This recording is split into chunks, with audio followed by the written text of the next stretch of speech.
여러분 안녕하십니까? 윤석열 대통령이 신임 국가수사본부장으로 임명한 정순신 변호사가 하루 만에 스스로 물러났습니다. 정 변호사 아들의 과거 학교폭력 사건에 소송까지 벌이며 개입한 사실이 알려져 비판이 일었는데요. 전국 경찰 수사를 총괄 지휘하는 자리에 검사 출신을 임명하면서 안 그래도 논란이 컸는데 당분간 혼란이 불가피해졌습니다. 먼저 윤수환 기자의 보도입니다. 윤석열 정부의 첫 경찰 국가수사본부장으로 발탁된 정순신 변호사가 임기 시작을 하루 앞두고 전격적으로 사의를 표했습니다. 아들이 고등학생 시절 학교 폭력을 저지른 사실이 드러나면서 논란이 불거지자 대통령의 임명을 받은 지 하루 만에 자진 사퇴를 결정했습니다. 정 변호사는 입장문을 통해 국민들이 걱정하는 상황이 생겼고 이러한 흠결을 갖고서는 중책을 수행할 수 없다는 결론에 이르렀다며 국가수사본부장 지원을 철회한다고 밝혔습니다. 학교폭력 피해자를 향해서는 가족 모두가 다시 한번 용서를 구한다며 두고두고 반성하겠다고 덧붙였습니다. 지난 2018년 유명 사립고에 재학 중이던 정 변호사의 아들은 동급생들에게 지속적인 폭언과 욕설을 저질러 강제 전학 처분을 받았습니다. 피해 학생은 공황장애를 진단받고 극단적 선택까지 시도했습니다. 하지만 당시 검찰 고위 간부였던 정 변호사 측은 오히려 전학 조치가 과도하다며 취소 소송을 냈습니다. 1년 가까운 법정 공방 끝에 1, 2심과 대법원까지 강제 전학은 정당하다고 판결하면서 정 변호사의 아들은 학교를 떠났습니다. 대통령실이 정 변호사의 사의를 받아들이면서 전국 3만여 명의 수사경찰을 총괄하는 국가수사본부장 자리는 당분간 공석으로 남게 됐습니다. 경찰청은 자녀와 관련된 사생활이어서 검증 과정에서 파악하지 못했다며 후임자 추천에 착수하겠다고 밝혔습니다. MBC 뉴스 윤수환입니다. 정순신 변호사는 오늘 오전까지만 해도 자녀 학교폭력 사건에 검사로서 관여하지는 않았다고 밝혔습니다. 하지만 당시 검찰 고위 간부로 있으면서 아들의 강제 전학 처분을 취소하기 위해 판사 출신의 연수원 동기를 선임해 대법원까지 소송을 끌고 갔는데요. 담당 교사마저 반성하지 않는 아이 뒤에는 부모가 있다고 지적했습니다. 법원 판결문에 드러난 당시 상황을 김상훈 기자가 보도합니다. 정순신 변호사의 아들 정모군은 고교 1학년 때부터 동급생을 괴롭혔습니다. 좌파 빨갱이, 제주도에서 온 돼지라고 놀리며 따돌리고 피해자를 마주치면 더러우니 꺼지라며 무시했습니다. 또 검사는 다 뇌물받고 하는 직업이다. 판사랑 친하면 재판에서 무조건 승소한다며 검사인 아버지 자랑을 늘어놓기도 했습니다. 피해 학생은 2학년이 된 직후 학교에 신고했는데 학교는 정군에게 전학 처분을 내렸습니다. 정군과 부모는 이에 불복해 재심을 청구한 데 이어 행정소송까지 냈습니다. 학업에 지장을 준다는 이유로 봉사활동과 출석 정지 일정을 조정해달라는 가처분도 냈는데 정작 제대로 된 사과는 없었습니다. 담당 교사가 학생을 선도하려고 해도 부모가 많이 막고 있다면서 부모가 책임 인정을 두려워해 진술서를 전부 코치하고 아이는 부모를 만나고 오면 다시 바뀐다고 진술할 정도였습니다. 교사가 나와서 전혀 반성을 하지 않고 있다라는 진술을 했다는 것도 매우 이례적이고 학생 혼자 독단적인 게 아니라 결국 부모가 조장하거나 방임했다는 거죠. 법원마저도 가장 가벼운 조치인 서면 사과도 제대로 이행하지 않고 반성하지 않는다며 전학 처분 취소 요구를 기각했습니다. 정 변호사 측은 판사 출신 연수원 동기를 변호인으로 선임해 재판에 임했지만 대법원까지 간 재판 결과는 정 변호사 측의 패소였습니다. 정 변호사는 당초 검사로 아들 사건에 관여하지는 않았다는 입장이었습니다. 하지만 막대한 소송 비용을 부담하며 법적으로 할 수 있는 건 다 했다는 비판이 쏟아진 데 이어 아들의 신상까지 알려지면서 더 이상 버티지 못한 것으로 보입니다. MBC 뉴스 김상훈입니다. 논란이 불거진 지 만 하루도 되지 않아서 그것도 주말에 즉각 사의를 표명한 건 여론이 심상치 않다는 판단 때문으로 보입니다. 청년층에 민감한 사안인 만큼 악재로 번지는 걸 조기에 차단하려는 대통령실의 의도로 읽히는데 야당은 검증 라인에 문책을 요구하며 공세를 폈습니다. 이어서 이정은 기자입니다.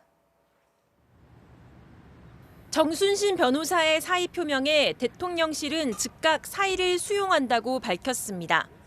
대통령실 고위 관계자는 본인의 의사를 존중해 사의를 수용했다면서 공식 임기 시작 전이라 인사명령을 취소하기로 했다고 밝혔습니다. 대통령실이 이례적으로 신속히 결론을 내놓은 건 언론 보도 이후 여론이 급속히 악화되면서 대통령실 책임론으로까지 번지는 걸 차단하기 위해서입니다. 당장 야당은 태스크포스를 꾸려 진상을 규명하자 나섰고 여당 내에서도 아들이 받을 벌을 면하기 위해 법조인 지위를 이용했다며 사퇴 요구가 터져나오기도 했습니다.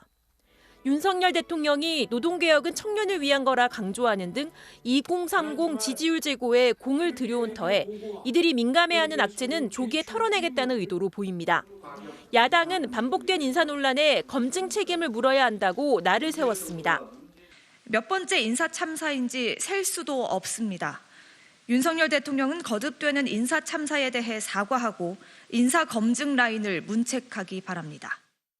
또 사의 표명으로 가해 행위가 사라지진 않는다면서 정 변호사 부자와 국민의힘 모두 피해자와 국민에 사과하라고 촉구했습니다. 국민의힘은 당사자의 사의를 존중한다면서도 검증 체계 점검은 필요하다고 야당과 한 목소리를 냈습니다. 다시는 이런 일들이 없도록 인사 추천 검증 시스템에 대해서 한번 점검해 볼 필요는 있다고 생각을 합니다. 다만 민주당을 겨냥해선 허물을 덮기 위해 편가르기에 급급했던 조국 전 장관, 이재명 대표와 달리 신속하게 책임지는 자세를 보인 거라고 받아쳤습니다. MBC 뉴스 이정은입니다. 최근 전국 고교생 27만 명의 학력평가 성적이 유출돼 경찰이 수사에 착수했는데요. 이번에는 경기도 화성에 있는 한 고등학교 신입생들의 내신 점수와 등수, 연락처 등이 담긴 개인 정보가 외부에 노출되는 일까지 벌어졌습니다. 정영훈 기자가 단독 보도합니다. 경기도 화성에 있는 고등학교 인터넷 홈페이지에 황당한 공지가 올라왔습니다. 지난 23일 낮 학교 홈페이지를 통해 올해 신입생들의 이름과 생년월일, 주소, 휴대전화 번호가 통째로 외부에 노출됐다는 겁니다. 신입생 300여 명의 내신 점수와 등수까지 포함됐습니다. 학교 측은 신입생 반편성 파일을 수정하는 과정에서 실수가 있었다며 유출 사실을 알고 곧바로 게시글을 내렸다고 했습니다. 하지만 피해 학생과 학부모들에게는 사고가 난 지 30시간 가까이 지나서야 문자 한 통 보낸 게 전부였습니다. 불안하기도 하고요. 이름, 성별, 생년월일, 휴대폰 번호, 주소, 내신 점수 등수까지 다 유출됐다고 하니까요. 내신 석차까지 담긴 개인정보를 누가 얼마나 열람했는지 등 구체적인 피해 규모조차 파악되지 않았습니다. 학부모님이 전화를 해주셔서 인지를 했대요. 업무의 관리 감독이 적절했는지는 사실관계가 확인이 필요한 사항인 것 같습니다. 27만 명의 학력평가 성적이 유출된 지 일주일이 채 안 돼 또다시 학생 개인정보가 유출되면서 관리 부실이 도마 위에 올랐습니다. 올해 고3이 되는 성적 유출 피해 학생들을 중심으로 집단 소송 움직임까지 일고 있습니다. 교육청에서 문자만 달랑 한 통 보내고 꼭 그 손해배상을 받으려는 것이 아니라 경각심을 갖게 하려는 의도가. 이미 700명가량이 소송 참여 의사를 밝혀 성적 유출 파장은 당분간 계속될 것으로 보입니다. MBC 뉴스 정영훈입니다. 2월의 마지막 주말인데 봄이 오는 것을 시샘하듯 강원도 동해안에 최고 15cm 가까운 눈이 내렸습니다. 기습 폭설로 고속도로에서는 크고 작은 교통사고로 이어졌습니다. 이준호 기자입니다. 청높이 파도가 밀려드는 해변이 새하얀 눈 세상으로 변했습니다. 눈에 덮인 소나무 숲의 정취는 풍경을 한겨울로 되돌립니다. 펑펑 내리는 눈은 근사한 사진 속 배경이 되고 반려견은 신이나 눈밭을 띱니다. 아빠와 아들은 함께 눈사람을 만들며 겨울바다의 추억을 남깁니다. 눈이 많이 오니까 좀 춥긴 하지만은 바다랑 너무 어울려서 너무 즐거운 것 같습니다. 때 아닌 대설특보 속에 오늘 하루 강원 영동 지역엔 최고 15cm 가까운 눈이 내렸습니다. 봄을 기다리던 겨울 나무들은 다시 하얀 옷으로 갈아입었습니다. 2월 말인데 강원도 와서 한겨울 같아가지고 눈도 보고 기분이 너무 좋아요. 하지만 오늘 새벽엔 시간당 3cm 안팎의 기습적인 폭설이 내리며 동해고속도로에선 교통사고 4건이 이어졌습니다. 오전 8시 반 남양양 나들목 주변에선 승용차 2대가 추돌해 2명이 병원으로 옮겨졌고 앞서 새벽 5시쯤엔 양양 하조대 나들목 주변에서 25톤 화물차와 승용차 2대가 잇따라 부딪혀 2명이 다쳤습니다. 길이 미끄러운 상태였고요. 그 시간대에 눈발이 거센 편이었는데 다행히 2차 사고나 추가 사고로 이어지지는 않았습니다. 내일은 전국이 맑은 가운데 최저 기온은 오늘과 비슷하겠고 낮 최고 기온은 오늘보다 조금 높은 6도에서 12도를 기록하겠습니다. MBC 뉴스 이준호입니다. 월급 빼고 다 올랐다는 말이 나올 정도로 요즘 생활 물가 심상치 않습니다. 전기와 택시 요금에 이어 고추장과 생수 같은 식료품 물가까지 줄줄이 인상됐거나 인상을 앞두고 있는데요. 가뜩이나 지갑이 얇아진 서민들 부담은 더 커지게 됐습니다. 남효정 기자가 취재했습니다. 고소한 기름에서 바삭하게 튀겨낸 각종 튀김. 뜨끈한 밥에 재료를 꾹꾹 눌러 두껍게 썰어낸 김밥. 주말 오후 전통시장 한 분식집은 끊이지 않는 손님들로 분주합니다. 여기 손님 어찌 하나, 예, 튀김 하나. 그중에서도 가장 인기 있는 건 떡볶이. 매콤달콤한 양념에 쫄깃한 식감, 몇천 원으로 부담 없이 배를 채울 수 있는 국민 간식입니다. 떡볶이의 기본 양념인 고추장 값이 이달 들어 최대 11%나 오르면서 상위는 울상입니다. 많이 있을 때 한 통 정도 나가고 떡볶이 할 때 아무래도 많이 들어가니까 힘들겠죠. 기름값도 오르고 가스값도 오르고. 고추장 가격이 인상된 건 지난해 2월과 9월 이후 6개월 만으로 지난 1년 새 벌써 세 번째입니다. 업체들은 러시아 우크라이나 전쟁 여파로 곡물 등 원재료비와 물류비 등이 급등해 가격 인상이 불가피하다는 입장입니다. 인상된 건 고추장 가격뿐만이 아닙니다. 생수, 아이스크림과 과자 등 식음료품 가격은 이미 줄줄이 인상됐거나 인상을 앞두고 있습니다. 통계청이 발표한 지난달 소비자 물가 상승률은 5.2%. 특히 가공식품은 10.3%나 올라 2009년 4월 이후 최고치를 기록했습니다. 이달 물가 상승률 전망치 역시 5%대로 10개월째 5%대 고물가가 이어질 전망입니다. 그래서 걱정이에요. 조금씩 또 오른다고 이런 소리가 들리니까 그런 소리 들릴 때마다 진짜 한숨이죠.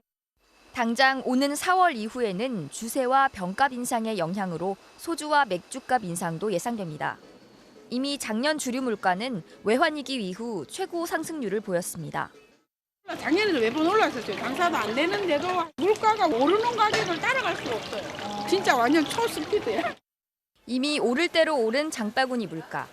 식료품 가격의 추가 줄인상 속에 서민들의 주머니 사정은 당분간 더 위축될 수밖에 없을 것으로 보입니다. MBC 뉴스 남효정입니다. 스쿠터 배터리를 충전하다 불이 난 아파트가 있습니다. 이듬해 이 아파트의 화재 보험료는 무려 15배나 올랐습니다. 법적으로 무조건 보험 가입을 해야 하는데 다른 보험사 문을 두드려 봐도 견적조차 내주지 않습니다. 뭔가 이상하죠. 이런 일이 한두 건이 아닌데 금융당국이 뒤늦게 조사에 착수했습니다. 배주환 기자입니다. 6개월 전 전동 스쿠터 배터리를 충전하다 큰 불이 번졌던 한 아파트. 단체 화재 보험을 들어둔 덕에 1억 2천만 원을 보상받았습니다. 문제는 새로 갱신되는 보험료였습니다. 지난해엔 440만 원이었던 보험료가 이번엔 6,350만 원으로 15배 가까이 오른 견적서가 최근 보험사에서 날아온 겁니다. 보험의 의미 자체가 없지 않느냐. 왜 1억 2천인데 6,300만 원을 내라 그러노. 이게 3년을 가면은 보험회사는 남는다 이거. 그러면 불나라고 저거는 기도하는 것밖에 더 되나. 물론 다른 보험사 가입도 알아봤지만 불이 났었다는 말을 듣고는 견적조차 내주려 하지 않았습니다. 또 아예 제시를 안 한다니까요. 할 수가 없어. 그러니까 우리는 울며 겨자 먹기식으로 해가지고 해주는 이 보험회사 할 수밖에 없어. 상식적이지 않은 일은 이어졌습니다. 금융감독원에 이의를 제기했더니 곧바로 보험료를 절반 이상이나 낮춘 3천만 원짜리 견적서가 날아왔고 이후 국회에 또다시 민원을 넣었더니 이번엔 거기서 900만 원을 더 깎은 견적서가 온 겁니다. 해당 보험사는 정상 요율을 적용한 합리적 보험료 산정이었다며 특약과 보장 한도를 조정하다 보니 차이가 난 것이라고 설명했습니다. 규정상 16층 이상의 아파트는 의무적으로 단체 화재 보험을 가입해야 하는데 화재가 난 경우엔 각종 특약 추가, 보장 한도 확대를 이유로 이렇게 고무줄 보험료를 제시할 수 있습니다. 상식이 어긋난다고 생각합니다. 문제점에 대해서 인식하고 있습니다. 최근 2년 사이 불이 난 뒤 보험료가 2배 이상 뛴 아파트는 82곳이나 됐는데 무려 18배나 뛴 곳도 있었습니다. 또 다른 보험사들이 견적조차 내주지 않은 건 처음 가입한 보험사에 몰아주기 위한 담합 정황까지 의심하게 합니다. 그 회사만이 하게끔 자기들끼리의 단합인지 아닌지를 철저히 조사시키는 과정이 금융감독원이 해야 될 일일 겁니다. 단체 화재보험 보험료는 전체 관리비에 포함돼 고스란히 아파트 입주민들의 부담으로 돌아옵니다. MBC 뉴스 배주환입니다.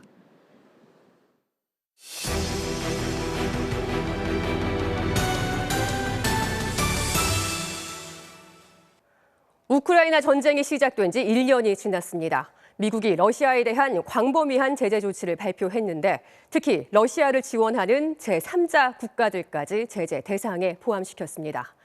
여기에 EU도 러시아에 대한 10번째 제재안을 오늘 내놨는데요. 이렇게 서방을 비롯해 전 세계가 종전을 원하고 있지만 좀처럼 출구가 보이지 않는 이유가 뭘까요? 권희진 기자가 짚어봤습니다. 러시아군의 미사일 공격을 받은 마을은 폐허가 됐습니다. 가까스로 살아남았어도 살아갈 방법이 보이지 않습니다.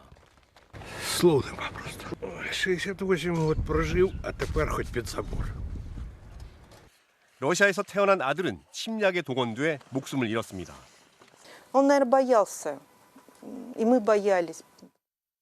우크라이나에서는 인구 절반에 육박하는 1,800만 명의 난민이 발생했습니다. 재건하려면 1조 달러, 1,300조 원의 천문학적 비용으로도 불충분하다는 추산이 나옵니다. 미국은 우크라이나에 무기를 지원하고 있지만 동시에 많은 것을 얻었습니다. 러시아와 유럽은 에너지 등 경제적인 협력을 할 수 없게 됐고 전쟁의 공포를 실감한 유럽은 미국에게 고분고분해졌습니다. 나토 국가들은 군비 지출을 늘리며 미국산 무기로 무장을 강화하기 시작했고 유럽을 벗어나 중국을 견제하는 데에도 동참하게 됐습니다. 미국은 이쯤에서 전쟁을 끝내고 싶어 합니다. 우크라이나에 대한 무기 지원을 지지하는 미국 내 여론은 70%대에서 50%대로 떨어졌습니다. 중국에게도 이 전쟁은 이익이었습니다. 러시아의 원유를 싼 값에 대거 사들여 비축하는 등 경제적 이득이 컸습니다.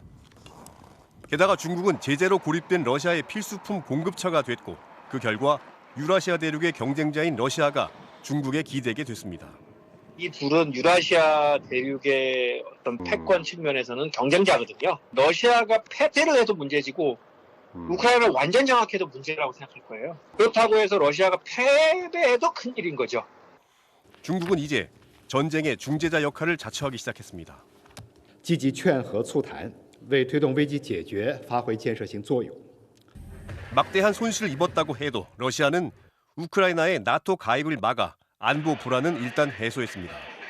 러시아는 주요 산업 기반이 몰려있고 러시아계가 다수인 동부 지역을 차지하면 승리 선언을 위한 명분은 확보된다고 보고 있습니다. 러시아 측의 현지 전문가들도 동쪽만 차지한다 그러면 러시아는 타협할 수 있을 것이다라고 보더라고요.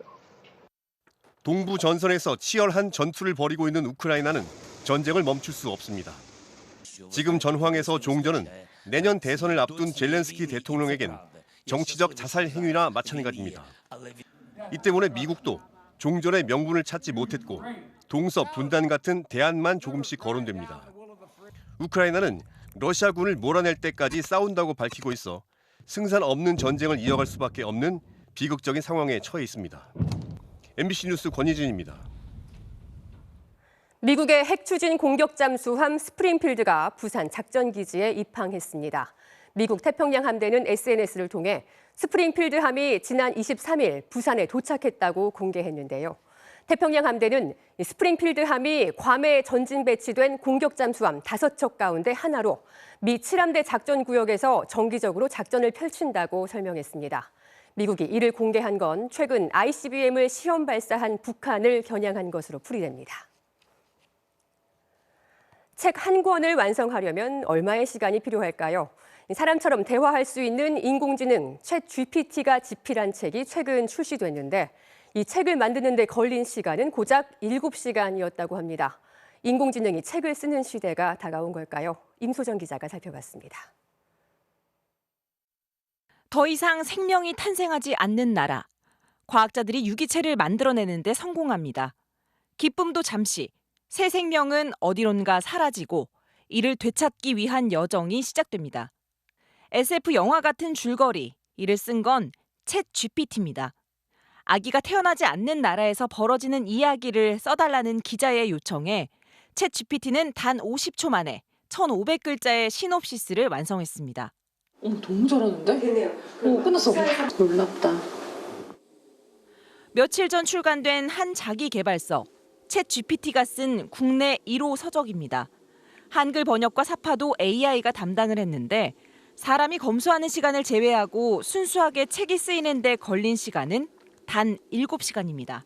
교정하고 디자인하는 이게 모두 세분화되어 있어서 각각의 전문성으로 이루어져 있는데 모두를 AI로 대체 가능한 시장인지 우리가 먼저 봐야 한다라는 그런 생각이 들어서 이미 해외에선 챗 GPT가 쓴 책들이 넘쳐나고 있습니다. 미국 전자책 서비스 홈페이지에는 공동 저자의 챗 GPT 이름이 올라간 책이 200권 이상 검색됩니다. 미국의 한 출판사는 온라인으로 접수한 단편 SF 소설을 표절 등의 이유로 이달에만 500편 넘게 거절했습니다. 결국 작품 접수를 중단하기로 했는데 챗 GPT 열풍이 일기 전엔 없었던 일입니다. 많은 것들이 검색과 어떤 질문 통해서 즉각적으로 나온다면은 개인의 사고 능력, 창의력, 능력 이런 부분이 조금 줄어들 것 같은 염려가 되기도 하거든요. 문화체육관광부는 한국어 중심의 챗 GPT 개발을 위해 우리말 말뭉치 10억 어조를 구축하기로 했습니다. 정부도 인공지능 개발을 거들고 있는 가운데 인공지능이 생산한 창작물의 저작권은 해결해야 할 숙제가 되고 있습니다. 그 기계가 학습한 인간들의 데이터들, 기존 작가들에 대한 그 저작권 배분 문제도 여기에 걸려 있습니다. 그걸 통해서 얻은 이득을 모두에게 돌려줘야 된다, 사회적으로. 전문가들은 창작자들의 권리와 산업 발전 사이에서 균형을 찾을 수 있는 사회적 토론이 절실하다고 말하고 있습니다. MBC 뉴스 임소정입니다. 전남의 대표적인 관광 명소인 화순적벽입니다. 최근 극심한 가뭄으로 수위가 내려가면서 오랫동안 볼 수 없었던 수면 속 모습까지 드러냈는데요. 이런 가운데 올 봄에도 비가 많이 내리지 않을 것으로 예상되면서 광주 지역을 중심으로 제한 급수 우려가 커지고 있습니다. 송정근 기자입니다. 전라남도 기념물이자 국가지정문화재인 명승으로 지정돼 있는 화순적벽. 깎아내린 듯 웅장한 모습의 절벽이 병풍처럼 펼쳐져 있습니다. 켜켜이 쌓인 세월의 풍경을 유감없이 보여줍니다. 극심한 가뭄으로 인해 동복호에 물이 빠지면서 그동안 숨어있던 적벽의 수려한 경관이 보시는 것처럼 그대로 드러났습니다. 저 보시면 저쪽에 아래쪽에 나무가 있죠. 그 나무 아래쪽까지 물이 잠겼지만 현재는 그 아래로 많이 빠져 있는 그런 상황입니다. 실제로 화순적벽이 위치한 동복호의 저수율은 20%대로 계속 낮아지고 있습니다. 이대로라면 올해 6월 중순쯤 물이 고갈돼 5월 초부터 광주 지역의 제한급수가 불가피할 것으로 보입니다. 올봄 강수량도 평년과 비슷하거나 적을 것으로 예보됐습니다. 아직까지 이제 제한급수 위기로부터 벗어났다고 볼 수가 없기 때문에 지금까지 해오신 것처럼 꾸준히 생활 속 철수운동, 20% 철수운동에 그나마 3월 초부터는 영산강에서 매일 2만 톤가량의 물을 식수로 끌어쓸 수 있게 됐지만 하루 필요량인 50만 톤에 비하면 턱없이 부족한 상황입니다. MBC 뉴스 송정근입니다.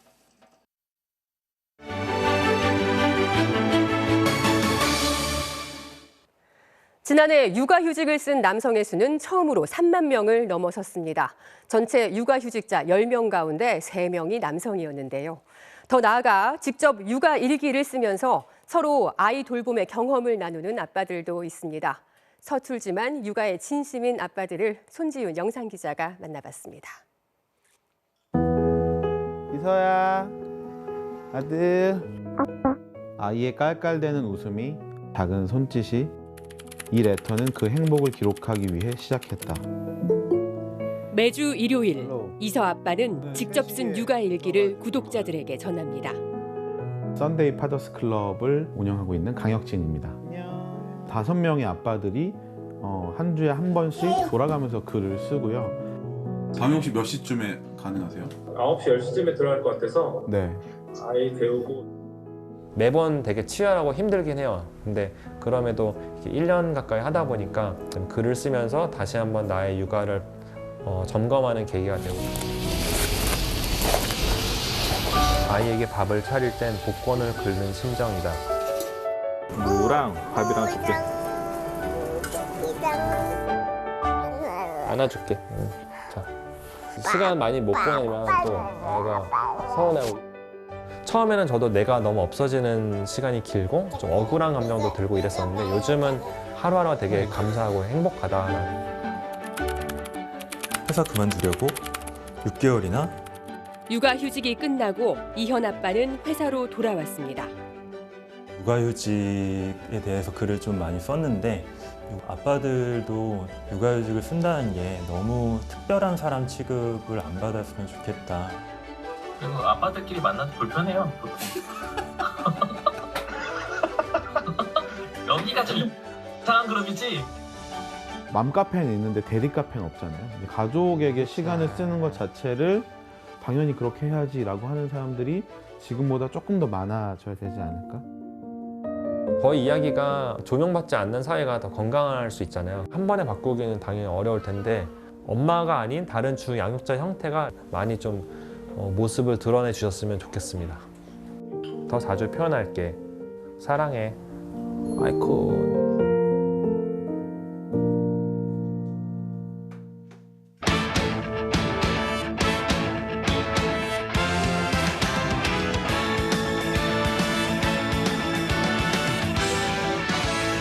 토요일 밤 스포츠 뉴스입니다.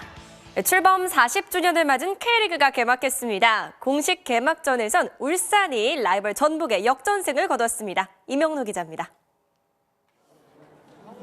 코로나19 유행 이후 가장 많은 2만 8천여 명이 입장한 울산 문수 월드컵 경기장. 서울 월드컵 경기장도 2만 2천 명을 기록하는 등 개막 첫날 6만 명이 넘는 팬들이 경기장을 찾았습니다. 추웠는데 선수들 볼 생각에 너무 설레서 별로 춥지 않았어요. 작년에 잘했잖아요, 월드컵 때. 그래서 올해 정말 많이 기대되는 것 같습니다. 쌀쌀한 날씨 속에서도 그라운드를 뜨겁게 달군 팬들의 응원과 함께 K리그는 8개월간의 대장정에 돌입했습니다. 공식 개막전이자 이른바 아마노 더비로 관심을 모은 울산과 전북의 맞대결. 선제골은 아마노의 발에서 시작됐습니다. 아마노의 패스를 받은 송민규가 왼발 슛으로 포문을 연 뒤 포효했습니다. 울산은 전반 종료 직전 혼전 상황에서 엄원상의 동점골로 균형을 맞췄습니다. 치열했던 승부는 실수 하나로 갈렸습니다. 전북 골키퍼 김정훈이 동료의 백패스를 제대로 처리하지 못했고 울산 루빅손이 공을 가로채 역전골로 연결했습니다. 두 팀 선수들은 마지막까지 신경전을 펼친 가운데 울산이 기선을 잡고 시즌을 시작했습니다. 저희 팬분들이 기죽지 않도록 제가 한번 강하게 한번 했었던 것 같아요. 제 세리머니가 좀 과격하긴 했더라도 저희 팀한테는 이득이었던 것 같습니다. 서울은 이적생 임상엽의 가마차기 선제골과 김주성의 추가골로 인천을 2대1로 꺾고 첫 승을 올렸습니다. 선발 출전한 황의조는 위협적인 슈팅과 왕성한 움직임을 선보이며 성공적인 K리그 복귀전을 치렀습니다. 승격팀 광주는 종료 직전 터진 아사니의 골로 수원을 제압했습니다. MBC 뉴스 이명노입니다. WBC 대표팀 합류를 앞둔 샌디에이고 김하성 선수의 레이저 송구로 터플레이 출발합니다. 샌디에이고와 시애틀의 메이저리그 시범 경기, 보가체 영입으로 김하성 선수 2루수로 자리를 옮겼는데요. 쭉쭉 뻗어서 우중간을 가르는 타구, 1루 주자가 3루를 돌았는데 김하성 홈으로 던지는데 홈에서 아웃됩니다. 와, 포수에게 정확하게 배달된 레이저 송구인데요. 이 WBC 대표팀에서도 멋진 수비 기대해도 되겠죠? J리그로 갑니다. 공을 돌리는 요코하마 FC. 골키퍼가 골문을 비웠는데요. 맞은편 동료에게 패스를 준다는 게 그대로 들어갑니다. 이렇게 실점을 허용하나요? 자책골이라고 하기엔 너무 제대로 들어갔죠? 계속 머리를 맴돌겠는데요. 지금까지 터플레이였습니다. 모두를 깜짝 속인 KCC 송동훈 선수의 에어볼 도움입니다. 결과적으로 좋은 어시스트가 됐네요. 토요일 밤 스포츠 뉴스였습니다.